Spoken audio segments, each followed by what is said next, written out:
In 2022-2023, we've had huge changes in the way we treat lung cancer, both in the metastatic setting and in the early stroke locally advanced setting.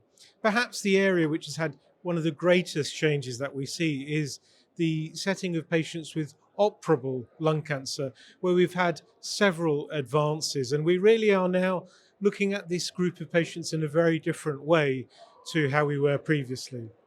We've had data on genotyping patients showing that they have common EGFR mutations, and that we should really be giving these patients adjuvant osimertinib after surgery to really minimize their chance of relapse by maximizing their disease-free survival.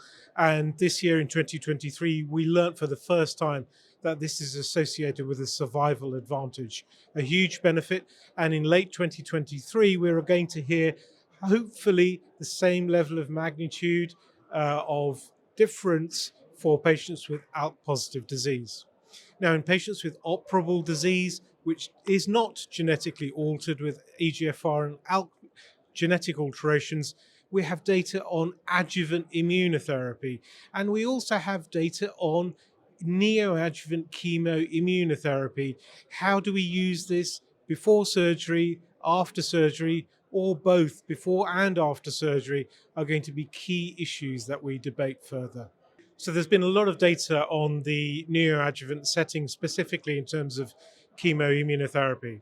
I think this has really changed our views on how we manage lung cancer. And, for me, the data from Checkmate 816, which I think built on the great work that our Spanish colleagues have done with the Nadim series of trials and the previous immunotherapy studies done prior to that, have really, for me, reinforced that neoadjuvant chemoimmunotherapy really has a huge benefit for our patients. The adoption of neoadjuvant chemoimmunotherapy allows patients the opportunity to have a pathological complete response. And the data that we have thus far shows that pathological complete response is the best predictor of long-term survival. So the key issue is, who are these patients? Can we predict them up front?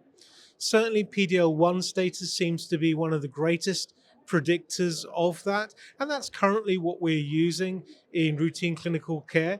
But by all means, that's not the only predictor that may be the case. So for example, PD-L1 negative patients still derive a benefit with chemoimmunotherapy in terms of the probability of path-CR compared to chemotherapy alone.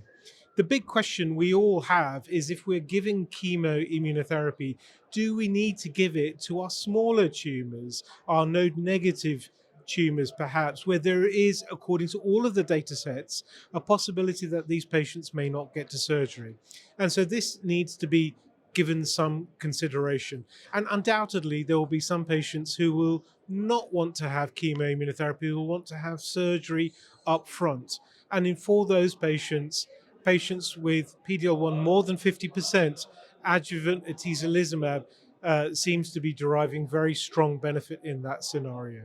Well, in the next decade, we're going to have lots of changes in how we manage lung cancer. For a start, many health systems, I hope, will start adopting lung cancer screening. And that means that our patients with operable lung cancer will start rising, and we'll see many more stage 1 patients. Over the next year or so, we'll have entrenched how we manage our patients with early lung cancer, whether we manage them with chemoimmunotherapy, primary surgery, adjuvant immunotherapy, or perhaps both preoperative chemoimmunotherapy and postoperative adjuvant therapy. We will have data on the role of immunotherapy in patients undergoing SABR. We'll have data on targeted therapies in patients with node-negative smaller tumors that are EGFR mutation positive.